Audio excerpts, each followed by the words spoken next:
విధేయతకు మారుపేరైన పన్నీర్ సెల్వం జయలలితకు నమ్మిన బంటు. ముఖ్యమంత్రిగా పగ్గాలు చేపట్టినా అమ్మ కనుసన్నల్లోనే పాలన సాగించిన విశ్వాసపాత్రుడు. సాధారణ కుటుంబంలో జన్మించిన సెల్వం ఎంజీఆర్ అభిమానిగా, జయలలితకు విధేయుడిగా పార్టీలో కీలక నేతగా పదవులను చేపట్టారు.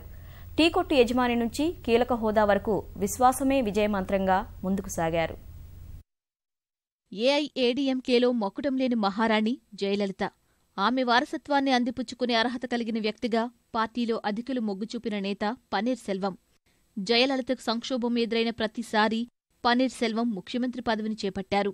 అమ్మ అప్పగించిన కుర్చీలో సైతం కూర్చోని అభినవ భరతుడు, ఆంజనేయ భక్తుడు పన్నీర్ సెల్వం. తమిళనాడు ముఖ్యమంత్రి పదవికి లోక్సభ ఉపసభాపతి తంబిదురై, సీనియర్ నేత మంత్రి పళనిస్వామి, జయ స్నేహితురాలు శశికళ, ప్రభుత్వ సలహాదారు షీలా బాలకృష్ణన్ పేర్లు ప్రముఖంగా చర్చకు వచ్చాయి.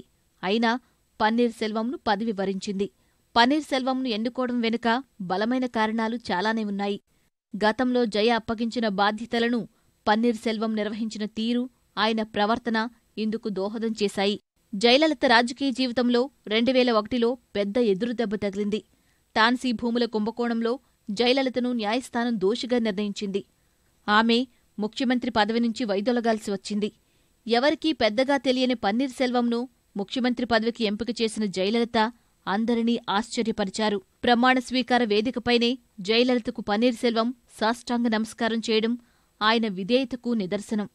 పదవిలో ఉన్న 6 నెలలు రోజూ జయతో చర్చించిన తర్వాతే కీలక దస్త్రాలపై సంతకాలు పెట్టారు. అమ్మ కుర్చీకి కాపలాదారుగానే భావించే పన్నీర్ జయలలిత ఆదేశాలను శిరసా వహించారు. సంక్షోభాలతో పదవి దిగాల్సి వచ్చిన ప్రతిసారీ జయ కుర్చీని కాపలా కాయడం, మళ్లీ జయకు అప్పగించడం పన్నీర్ సెల్వం నిబద్ధతకు నిదర్శనం. సుదీర్ఘ విచారణల తర్వాత ఆదాయానికి మించిన ఆస్తుల కేసులో 2014లో కర్ణాటక ప్రత్యేక న్యాయస్థానం జయలలిత, శశికళలను దోషులుగా పేర్కొన్న సమయంలో పన్నీర్ సెల్వం మరోసారి ముఖ్యమంత్రి పదవి చేపట్టారు. ఆ బాధ్యతలను 8 నెలల పాటు విశ్వాసంతో నిర్వర్తించి అమ్మ అభిమానం చూరగొన్నారు. జైలు నుంచి జయ వచ్చే వరకు పన్నీర్ సెల్వం ఆమె కుర్చీలో కూర్చోలేదు. జయ కుర్చీకి దండం పెట్టి మరో చోట కూర్చుని పాలన సాగించారు. 63 ఏళ్ల పన్నీర్ సెల్వం పెరియకుళం ప్రాంతంలోని ఓ సామాన్య కుటుంబంలో జన్మించారు. బిఏ చదువుకున్న ఆయన చిన్న టీ కొట్టు, డైరీ ఫామ్ను నిర్వహించేవారు. పన్నీర్ సెల్వంకు భార్య, 3 పిల్లలు ఉన్నారు.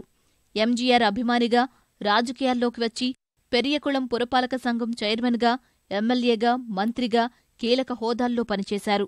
సంక్షోభాల్లో పార్టీకి 3 సార్లు ముఖ్యమంత్రిగా పదవి చేపట్టారు. జయ స్నేహితురాలు శశికళ పార్టీ ప్రధాన కార్యదర్శిగా ఎన్నికైన వేళ ఆమె విధేయుడిగా పన్నీర్ సెల్వం కొనసాగుతారని పార్టీ వర్గాల్లో చర్చ సాగుతోంది.